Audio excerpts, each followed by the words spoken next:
What Kenyans waited with bated breath has finally come to be. The launch of Miguna Miguna's book, Peeling Back the Mask, A Quest for Justice in Kenya. As if queuing to grab a newly released top-of-the-range mobile phone, those attending the launch couldn't wait to be ushered in the room. Once inside, it was fierce fight for space in search for Miguna's autograph on the book that was going for 3,300 shillings. Veteran Nairobi lawyer Paul Moite was the chief guest, and literally, he began breaking the ice.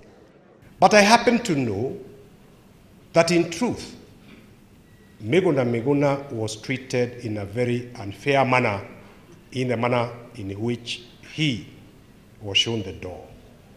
I think it's not right to go and change locks to an office of a senior person and suddenly, without paying them anything, you show them the door. They've got families, they've got commitments, and so on and so forth.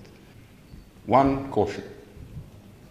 While we are free to express our ideas and share them, we must do nothing, absolutely nothing, to offend others, because in that way we also trample on their right to be part of us and on their right to be free speakers.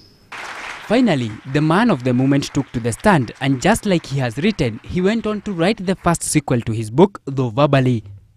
When Karoli buys 5 vehicles worth 50 million Kenya shillings in 1 year, this is not investment. This is ostentatious consumption.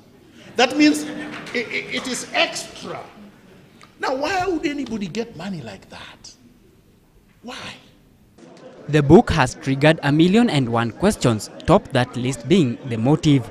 But Moite was quick to say the motive by whistleblowers should not overshadow the truth in their works. And the subject matter of the peeling of the mask, and it's all of us who should be subjected to it, should answer, this is not true, this is the correct version. This is not true, this is all lies. I think that's where we need to focus, not to forget on the accuracy or truthfulness of what is said, because all too often we divert attention. Oh, this is an enemy of so-and-so, this is being sponsored by so-and-so. If I'm in an environment where there is a lot of corruption, where there is a lot of illegality, why am I the one to resign when I'm not involved? I mean, really, you should be asking, why don't these people resign and be fired and be taken to court? I mean, why are you asking me? Why don't you ask, why isn't Izahakia in court? When this is public knowledge, this is public knowledge. Just last week, he signed himself an audited report, Izahakia. He signed himself a report saying that he was involved in corruption. He acquired National Housing Corporation houses illegally. He admitted himself. And yet, he's still the Prime Minister's permanent secretary. Come a long way. Given the timing and centers of power that the book has touched, many politicians have threatened to sue Miguna for libel. But clearly, the Canada-bred lawyer is not perturbed. He has dared those with clear conviction that he should face the court to go and file a suit against him. Law. What do they know about law?